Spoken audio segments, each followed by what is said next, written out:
Hai gorgeous, welcome to my place. Terima kasih sudah mengklik video ini. Kata orang, hubungan percintaan yang dilakukan secara diam-diam rasanya lebih seru dibanding dengan hubungan terang-terangan. Menurut beberapa orang yang aku kenal, katanya yang ngumpet-ngumpet itu lebih dahsyat dan memacu adrenalin. Kalau kata Om Ahmad Dhani, bagaikan genderang mau perang. Gak pakai lama? Watch. Rani seorang single mom berusia 41 tahun yang bekerja sebagai penata rambut di Michigan dan tinggal di daerah Royal Oak. Putranya seorang Abigail bernama Yakub lebih banyak tinggal di rumah ayahnya. Tetapi hubungannya dengan sang putra masih sangat dekat. Teman-temannya menggambarkan Rani sebagai orang yang tidak tepat waktu tetapi sangat baik dalam pekerjaannya. Rani yang cantik dengan rambut pirang dan mata abu-abu kebiruan adalah orang yang bersemangat dan baik hati. Kemanapun dia pergi selalu menarik banyak perhatian. Pada 18 September 2011, Rani seharian tidak datang bekerja. Karena hal ini di luar kebiasaannya yang selalu mengabari jika tidak bisa datang, membuat kedua rekan kerjanya bernama Courtney dan Erin merasa curiga dan keesokan harinya mendatangi rumahnya untuk melihat keadaan wanita itu. Setibanya di sana pada jam 9.30 malam, mereka menemukan rumah dalam keadaan terkunci dan memutuskan untuk naik melalui pintu geser yang ada di atap. Di sana pintunya tidak terkunci, namun alih-alih masuk ke dalam, mereka memutuskan untuk memanggil nama Rani. Namun ketika tidak ada jawaban, Courtney yang merasa gugup memutuskan untuk segera turun. Ketika mereka akan pergi, mereka bertemu seorang pria tua yang merupakan pemilik gedung yang juga tinggal di sebelah apartemen Rani. Setelah mereka menjelaskan apa yang terjadi, bersama pria itu mereka kembali dan masuk ke rumah Rani dengan menggunakan kunci cadangan. Keadaan rumah sepi, semua lampu dimatikan, rumah berantakan, laci-laci terbuka dan pakaian berserakan di mana-mana. Dan Rani ditemukan di bawah selimut dalam keadaan polos. Melihat kondisi rambut panjangnya kusut dan dipenuhi darah, teman-temannya mengetahui jika wanita itu telah meninggal. Si pemilik gedung menyarankan untuk menelpon polisi. Namun saat 911 menjawab panggilan tersebut, Courtney yang masih bingung menyerahkan telepon pada pemilik gedung untuk berbicara dengan operator dan dia pergi keluar untuk menunggu polisi. Ketika polisi tiba di lokasi, detektif bernama Don dari kepolisian Oak yang menjadi penyidik utama mengatakan jika melihat kondisi Rani yang tubuh dan kepalanya ditutupi selimut, dia menduga jika setelah wanita itu tewas, si pelaku masih berada di dalam rumah. Pelaku menutupi tubuh Rani karena merasa tidak nyaman dengan pemandangan tersebut atau tidak ingin melihat apa yang baru saja dilakukannya. Berdasarkan hasil otopsi, menyatakan Rani telah ditikam sebanyak 12 kali dan di matanya terdapat luka gores sepanjang 3 cm yang berasal dari pecahan botol. Sang detektif meyakini bahwa dia dibunuh oleh seseorang yang dikenalnya.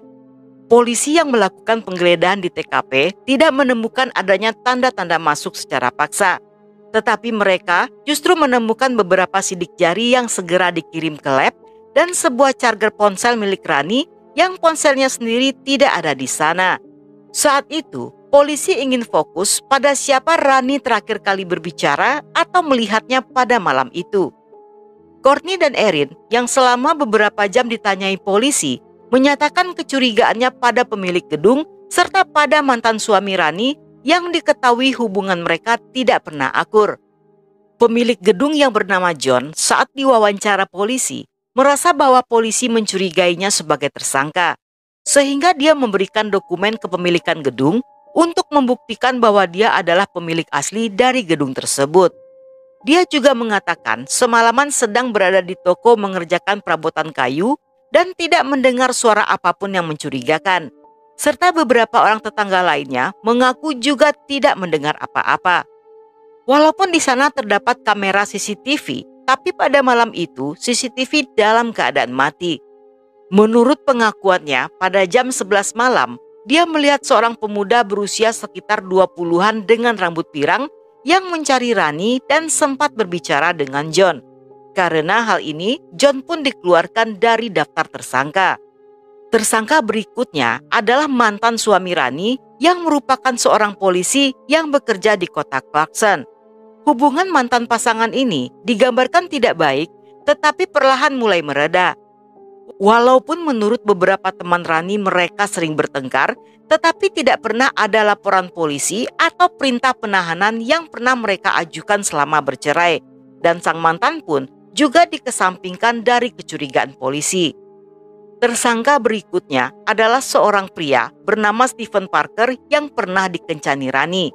Stephen yang religius seringkali menceramai Rani tentang gaya hidupnya dan bahkan tiba-tiba seringkali muncul di tempat kerja Rani tanpa pemberitahuan. Rani yang kesal dan merasa tidak nyaman pada akhirnya menjauhi Stephen.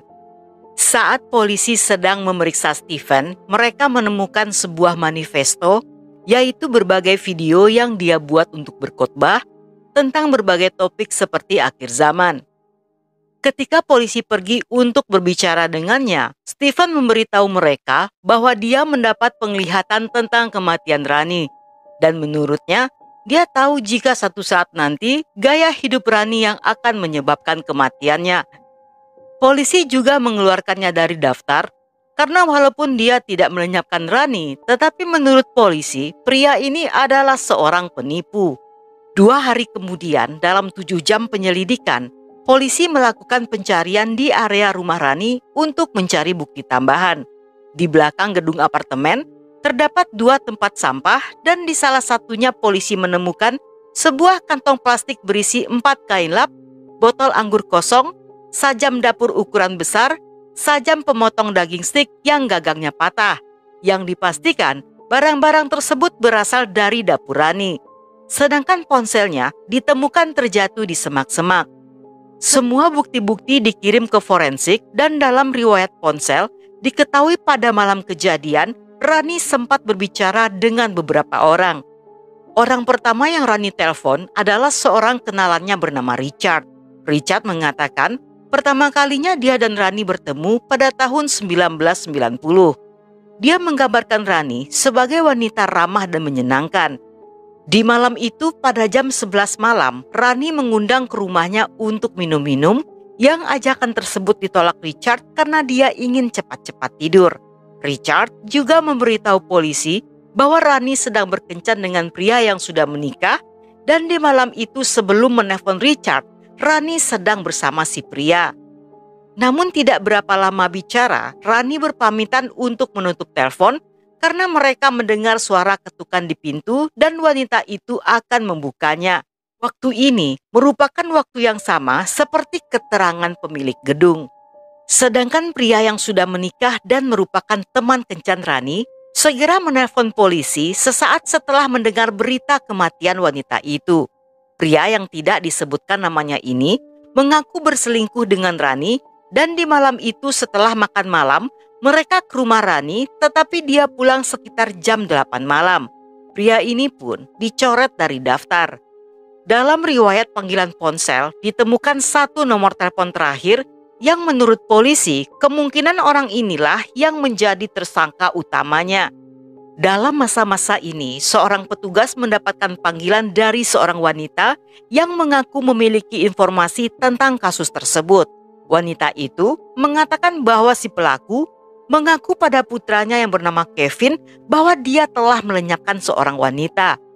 Ketika Kevin ditanyai polisi, dia menyebutkan nama Christopher Michael Hearn yang merupakan temannya. Kevin, Chris, dan seorang teman lainnya bernama Derek Brown merupakan teman serumah. Menurut pengakuan Chris pada Kevin, Chris telah melenyapkan Rani dan saat itu tanpa diketahui Chris, secara diam-diam Kevin merekam semua percakapan mereka. Pada malam kejadian, Chris dan Derek sedang berada di luar rumah ketika Chris menerima pesan SMS yang sangat menggoda dari Rani. Derek pun mengantar Chris ke sana dan menurunkannya di luar apartemen pada jam 11 malam dan menjemput Chris keesokan harinya pada jam 7.30 pagi. Saat itu Chris tampak pincang yang menurut pengakuannya dia bertengkar dengan Rani yang mendorongnya jatuh dari tangga. Di hari-hari berikutnya, sikap Chris tampak biasa saja. Namun Kevin yang penasaran mencoba mencari tahu hingga pada akhirnya Chris menceritakan bahwa dia telah melenyapkan Rani. Menurut Chris, ketika dia dan Rani bertengkar, saat itu Chris sedang mabuk obras yang membuatnya kehilangan kendali. Pada 21 September 2011, saat ditangkap, Chris memiliki luka di lengan dan di telapak tangannya akibat dari sajam yang digunakan. Sidik jarinya cocok dengan yang ada di TKP. Christopher Michael Hearn, seorang pemuda berusia 23 tahun. Dia tampan dengan mata biru indah yang tajam dan bertubuh tegap atletis. Dia memiliki masa kecil suram serta pendidikannya bermasalah. Semasa kecil, dia mengalami pelecehan sewaktu tinggal di panti asuhan, dan di masa dewasa, Chris memiliki masalah hukum ketika membobol masuk ke rumah seseorang. Pada Maret 2010, Chris juga pernah ditangkap atas tuduhan KDRT terhadap Rani. Dalam interogasi, Chris mengaku jika dia dan Rani bertemu di sebuah bar setelah Chris pindah ke Royal Oak. Beberapa saat kemudian mereka berkencan dalam hubungan yang selalu putus sambung. Hubungan mereka cukup aneh dan Rani terkesan merahasiakan Chris dari orang-orang, bahkan tidak satupun orang terdekat yang mengetahui hubungan mereka. Tetapi walaupun begitu, setelah bertengkar, mereka akan kembali bersama-sama. Dan menurut pengakuan Chris pada Kevin, Rani sangat berkuasa atas dirinya dan memperlakukan Chris sesuka hati. Walaupun Chris sangat membenci perlakuan Rani, tetapi dia begitu tergila-gila pada wanita yang lebih tua 18 tahun itu. Di malam itu Rani mengundangnya untuk melakukan happy ending. Namun setelahnya mereka mulai bertengkar dan Rani melemparnya dengan botol kosong. Kejadian setelahnya terjadi sangat cepat. Chris yang dalam kondisi sangat babora mengambil botol tersebut dan memukul Rani sebelum akhirnya mengambil sajam dan melenyapkannya. Selama beberapa jam setelahnya, Chris tinggal di apartemen dan sepanjang malam mulai membersihkan TKP. Dia membuang ponsel bersama sisa barang bukti lainnya di tong sampah dan meninggalkan tempat tersebut pada pagi harinya. Semua cerita Chris cocok dengan apa yang dia katakan dalam rekaman yang diserahkan Kevin pada polisi. Setelah tertangkapnya Chris, Courtney teman Rani merasa sangat kaget ketika mengetahui pria itu pelakunya.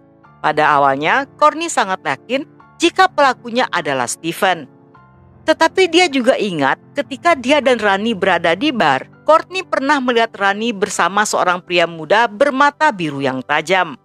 Dalam sidang yang dilakukan 6 bulan kemudian, Chris menangis dan meminta maaf pada anggota keluarga Rani, terutama pada sang putra Yakub. Chris berkata bahwa dia bukanlah monster dan berharap suatu saat nanti keluarga Rani bisa memaafkannya. Chris didakwa atas pembunuhan tingkat kedua dan divonis hukuman penjara selama 48 hingga 90 tahun dengan kesempatan pembebasan bersyarat. Jika pembebasan bersyaratnya disetujui, diperkirakan Chris bebas pada tahun 2059. Sebelum videonya end, buat yang pernah pacaran ngumpet-ngumpet kayak lagi dikejar debt collector, boleh banget sharing di kolom komentar.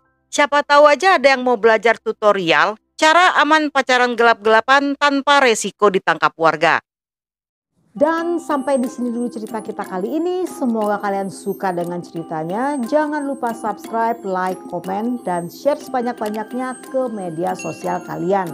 Dan buat kalian yang masih betah hingga akhir, thank you, love you, have a nice day, and then see ya.